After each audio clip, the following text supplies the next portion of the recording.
hungry? I got no sleep last night. Between gas pains she was having and her breathing problems, she was so unsettled all night long, and I literally slept in 10 to 20 minute increments, and she got up 2 times to feed last night and then woke up around 6. And again, I don't know what is going on with her. She only drank 2 ounces. She doesn't want anything else. She's smiley and content. But at 11:30 when she woke up to eat, she only drank 1 ounce. And I'm going into today not only exhausted, but feeling so defeated, and the day didn't even start. I have so much to do in terms of getting the boys up in a minute and getting them out the door to camp. And we have a doctor's appointment today for the boys. So I'm going into today really not in the best mindset, and I need to try and wake myself up and shake myself out of it. It being a rainy day does not help my mood at all. If anything, it makes me sleepier. Who else just tosses diapers on the floor in the middle of the night and deals with them? Whoa. In the morning. Wow, she had way more than I thought.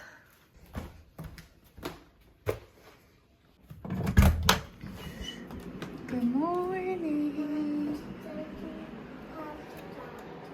Yes, you have the doctor, but you also have camp.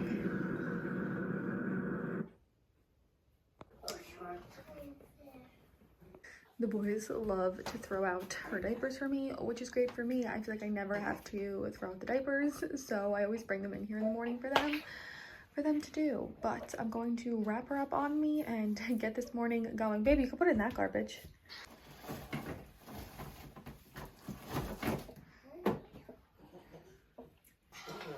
Oh no.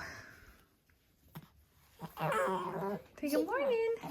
Okay, Lily Girl and I are home from taking the boys to camp. I feel like I can finally start today's vlog.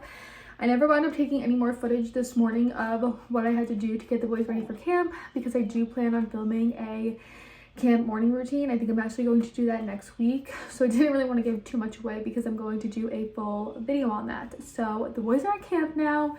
I just got home and fed her. She is very overtired from screaming in the car. Thankfully, I was able to get her to drink 3.5-ish ounces. I typically make her a 4-ounce bottle, so that's pretty good for her, but it did take quite a bit of time to get her to drink that.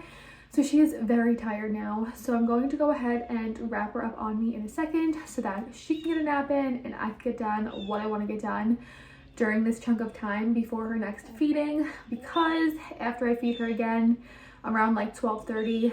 After that, I'll have to pack everything up and then head to grab the boys early from camp, because like I mentioned this morning, they have an ENT appointment. It's actually their 1-month post-op appointment, and I'm pretty sure this is going to be like the last appointment that has to do with their surgery, and they will get clearance. I think all he has to do is just check on the healing process of their adenoids and their tubes, and then give them a full clearance, which they've been swimming at camp, and I've been telling them not to go all the way under, but I don't know if they listen to that. I'm sure everything's been fine. We haven't had any issues with them. The boys haven't complained. They haven't been sick. They haven't had ear infections. So I'm sure everything is going to look great with that. And then at that appointment as well, I want to talk to him about getting her seen for her possible laryngomalacia that I keep bringing up. But it's just been such a persistent thing that I really think she needs to get scoped and seen and properly diagnosed, so that if there's anything that I have to do with that, we can get the ball rolling on that to hopefully get her to be more comfortable. So that is what I have going on this afternoon. Not too excited to be going to this because it is a little bit a ways away and she screamed in the car, and so I need to like mentally prepare myself for that, because I am very tired today, and I feel like every day I try and get through the day as seamlessly as I can, and I try and comfort her as much as I can, but with all of her issues and her not liking the car, it can be a lot listening to her scream a lot. It gets to be very mentally draining. And I told Harris, like, if I did not have to leave the house with the boys to get them to camp, I would probably avoid getting her in the car altogether to avoid having to listen to her scream.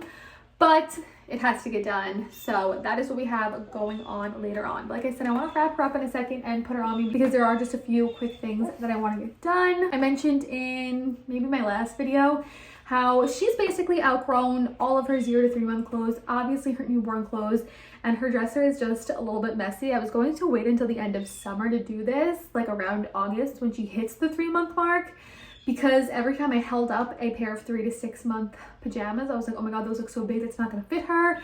But then I put them on her body and they fit her. So I think it's time to clear out all of her newborn and 0 to 3 month pajamas that she's outgrown, just to kind of make more room in this dresser because it is very messy. I also went ahead and did laundry yesterday that I never folded, so I want to go ahead, it's a combination of hers and the boys. I want to go ahead and get that folded and put away, get her dresser organized.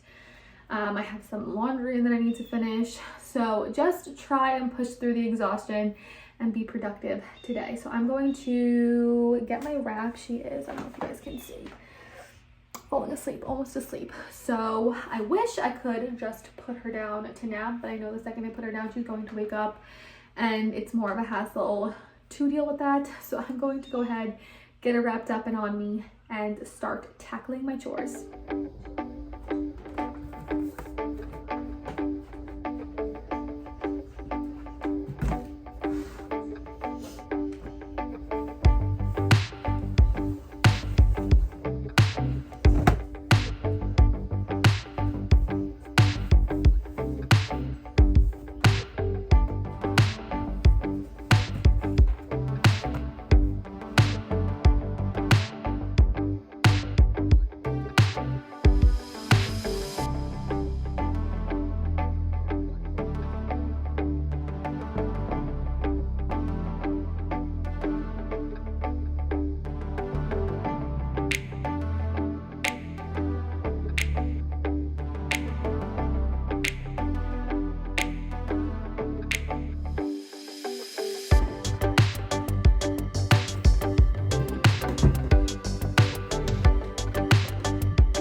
Laundry is done and I wanted to show you guys the sleep sack that I've been using for her because I just went ahead and washed it. We had a little bit of a blowout situation and this is my favorite sleep sack that we've been using for her. If you guys have been watching me for a long time, you would know I love sleep sacks. The boys wore sleep sacks until they were probably almost 3 years old. So little Lily will learn to love a sleep bag, like a sleep sack. This one she already loves. I have another one kind of like this. She actually prefers this one and so do I. This is by Kaiyababy. I believe that's how you say it. And it's one of their organic cotton zipper sleep bags. I'll have the exact product photo up on the screen here. I think mine's in like the cream oatmeal color and it's a traditional sleep sack, but attached to it are these little like handcuffs that help keep her hands like up by her face. That's how she prefers to be swaddled. So when you have the sleep bag zipped up, you then put their little arms, I'll insert a picture of what she looks like in this. You then stick their little arms in this and then this zips up as well. But you can see here, you can actually remove it once they outgrow the hand portions, once they start to show signs of rolling over, and it's basically like a 2-in-1. You can then use it as a standalone sleep sack. And I also really love this little feature here. You can see right now it's blue, which means it's about 72 degrees in the room. And then as she gets warmer, if she gets warmer, sometimes I wake her up in the morning and all the way up here is lit up a different color. It actually can go ahead and notify you of the temperature of your baby, which I think is so cool. At first I didn't know what this was, and then I did go ahead and unzip her one morning and saw that it was like all the way up here. So it notified me that she was probably around, what is this, 88 degrees with like the sleep bag on. That's how warm she was feeling. This is a 0.5 tog sleep bag, so it's not overly thick or heavy, but our room does get warm, so it is nice that I'm able to quickly look at this and see if she's actually overheating and if I need to undress her or put her in something a little bit lighter underneath this. So I will link Kaiyababy down below. They have a bunch of different sleep sacks, swaddle variations over on their website and in a bunch of different sizes. I believe this one is the newborn size, which is 0 to 3 months, but they do go up from there. And like I said, my boys wore sleep sacks until they were almost 3. So you can definitely go ahead and get a larger size if your child is bigger than little Lily. But I wanted to share this with you guys because this is a baby product that we've been loving, and thankfully it is nice and clean now. It didn't stain, thank God. Oh, it also has two-way zipper, which is so nice for changing her in the middle of the night. But thank God it didn't stain because this is our favorite sleep sack for her to wear. So now that laundry is done, I actually didn't go ahead and put away her stuff because I want to go ahead and organize this drawer here, which all of this is basically everything she's outgrown, and all of this is what she can fit into now and then also grow into. So removing all of this will just make so much more room. So that is what I'm going to tackle now. And then, as you can hear, I'm very out of breath wearing her. So once I'm done with this, I will actually go sit on the couch. I'm watching some Love Island. Never watched Love Island before. It's my new hyperfixation now that I finished the Dallas Cowboys cheerleader show that was on CMT. I'll probably go ahead and watch that and eat something until her next feeding. But first I'm going to do this. This is the before, and then I'll share with you guys the after.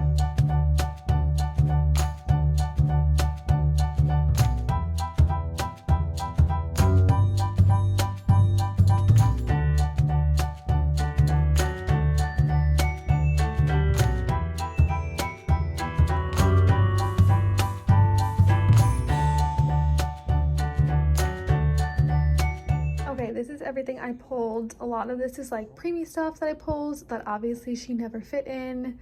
0 to 3, we have some newborn 0 to 3, and then these are her 0 to 3 sets. And then I moved over everything. These are still some 0 to 3 that still kind of fit her. 3 to 6, 3 to 6. I pulled out some 6 to 9 I had.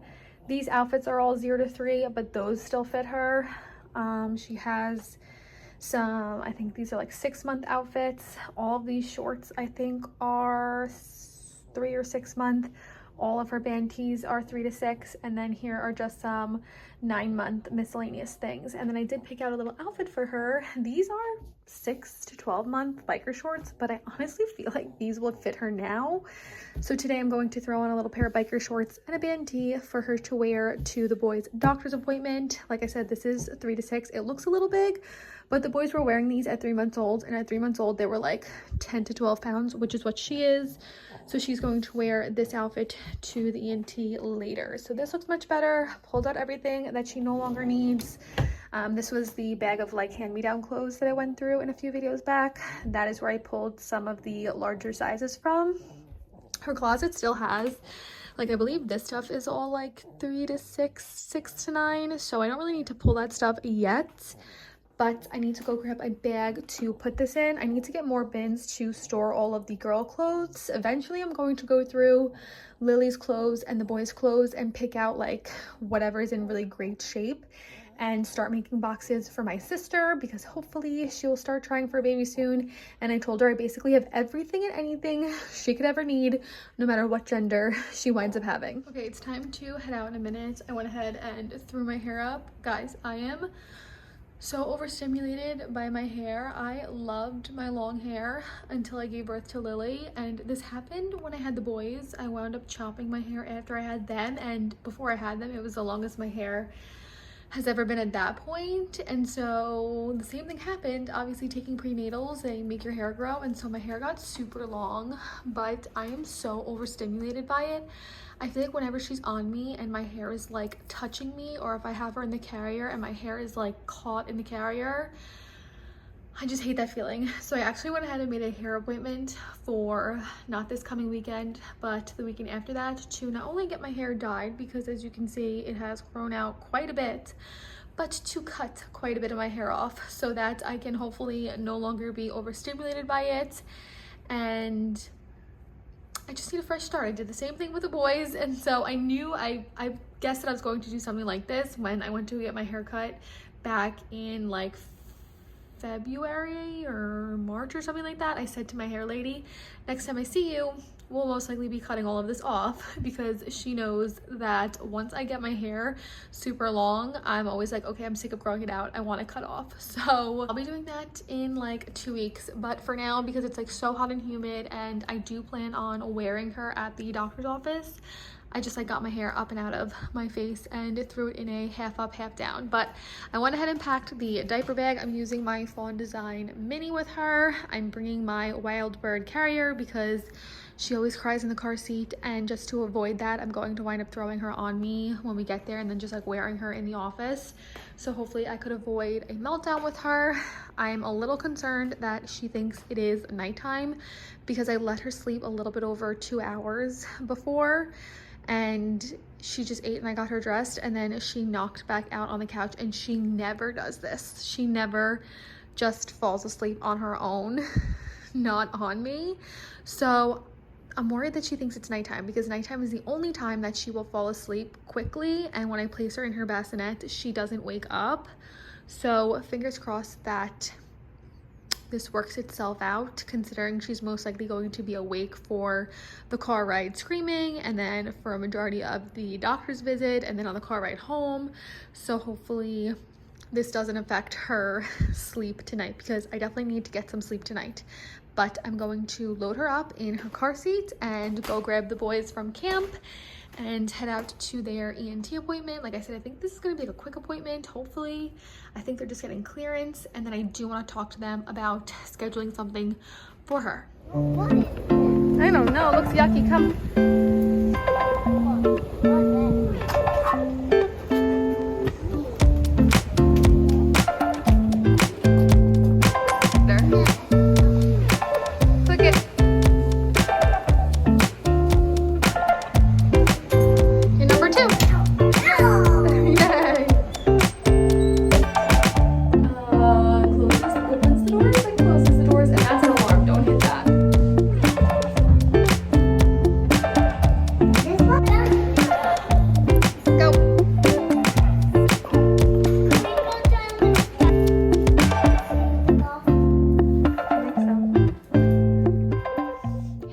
It is now 2 days later, and I just went ahead and edited this video and realized I never went ahead and closed it out after getting home from the boys' doctor's appointment. I have little Lily doing some tummy time down here, so I thought I would take that opportunity to quickly update you guys on how the ENT appointment went. So the boys did go ahead and get clearance. Their tubes seem to be healing wonderfully. Ben does have one tube that has some blood around it, which I knew about because one of the first 3 days of recovery, we had to put drops in their ears, and on one of those days, I think it might have been day 2, I put the drops in, I think it was his left ear, and some blood came out, which means there was some blood around the tube, and then I guess it went ahead and dried around it. Okay, little Lily is over tummy time, so I'm holding her. But yes, I knew about the blood. I knew obviously there was going to be some blood drying around the tube because it went ahead and bled one of those days. But he put some air in his ear, and along with the hearing test, he said that it shouldn't be an issue. They don't need to go back in and clear it out or anything like that. It's just something that will resolve itself over time. But they did go ahead and get clearance. He said that he'll see them back in like 3 or 4 months. And then I did ask him, my friend Casey actually asked me what happens with the tubes. Do they come out eventually, or do they always just stay in their ears? And I had never thought about that. So I went ahead and asked him, and he said he actually removes them after 9 to 12 months of them being in, as long as the boys are not having any issues with, bless you, with like ear infections or anything like that. So we will cross that bridge in a year from now, if they're going to get taken out. But all in all, that process is over with. The boys got clearance, and I did go ahead and speak to him about Lily. He said he does not do diagnoses of laryngomalacia. He's more of like an ear and nose kind of guy. He does not deal with any throat issues, but his partner does. So I was able to get his name call him and get an appointment for her. Unfortunately, the next available appointment isn't until mid-August, so until then we need to kind of press on with what we've been doing, and then when that appointment comes, hopefully I'll be able to get some answers for her. But that is it for today's video. I hope you guys enjoyed spending the day with me. If you did, don't forget to give it a big thumbs up, and with that being said, little Lily and I will see you in our next video. Bye guys.